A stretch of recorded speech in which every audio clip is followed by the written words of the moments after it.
Hello everyone, my name is David Litchfield. This is George Litchfield, he's a bear. So we all have to stay in a little bit longer these days at the moment for a little while. So I thought while we'll do that, I might read you some of my books, which I thought might pass a little bit of time at least. Are you going to help me? Cool, okay, so the first book I was going to read you was my first ever book that I made. I've never made a book before this one, and it's called The Bear and the Piano. Okay, are you ready?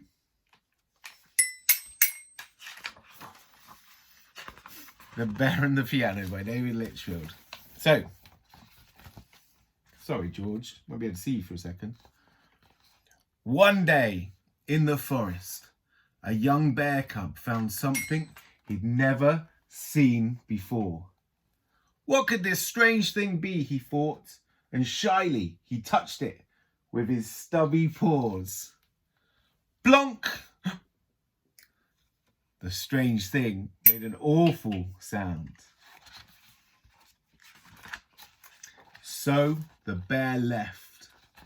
But the next day he came back, and the day after that too, and for days and weeks and months and years, until eventually, whoa, the sounds that came from the strange thing were now beautiful, and the bear had grown big and strong and grizzly. That was me being grizzly. Can you be grizzly?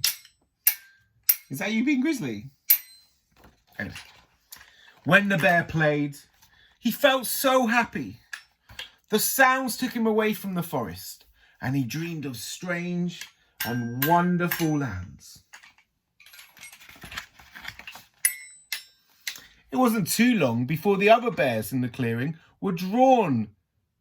It wasn't too long before the other bears in the forest were drawn to the clearing. Every night a crowd gathered to listen to the magical melodies coming from the bear and the strange thing. Excuse me. Then, one night, a girl and her father came across the clearing. They told the bear that the strange thing was actually called a piano. It was called a piano. And the sounds that it made were called music. Come to the city with us, they said. There's lots of music there. You can play grand pianos in front of hundreds of people and hear sounds so beautiful they will make your fur stand on end. The bear knew that if he left the forest, the other bears would miss him very much. But he longed to explore the woods. But he longed to explore the world beyond the woods, to hear more wonderful music and play better than ever before. And before long, the bear's name was up in big bright lights in the big bright city. Look at that.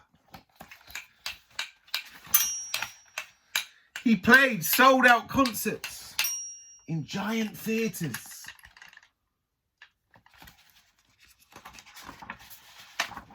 Every night the bear performed with such passion and such grace, to wild applause and standing ovations and huge admiration.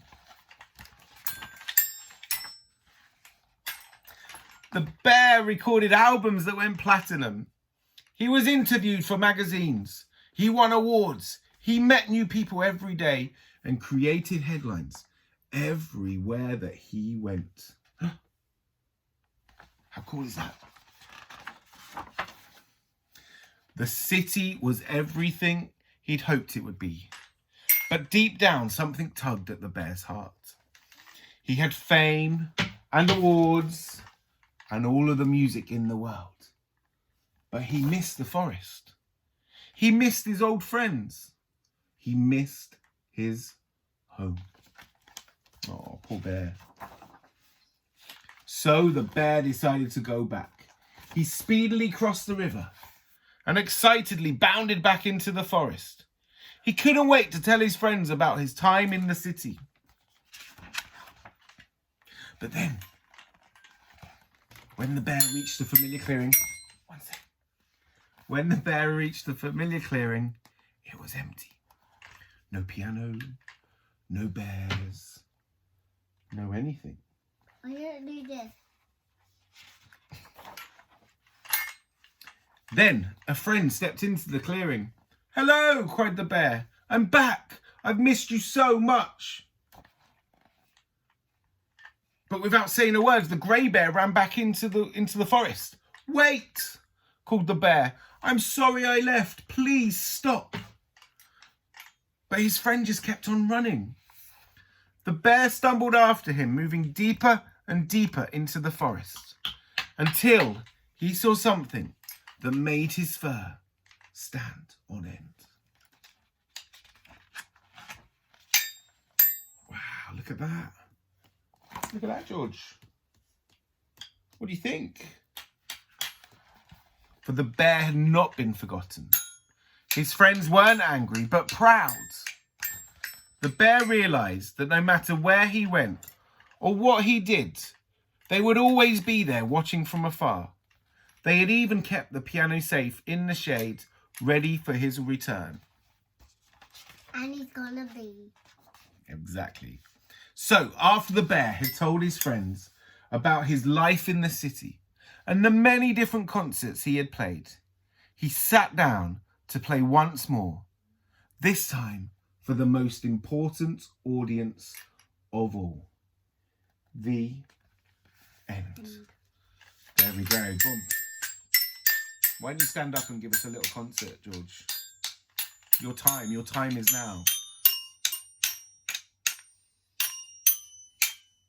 That's awesome.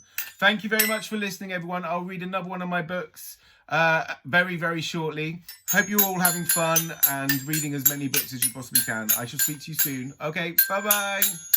Say bye, George.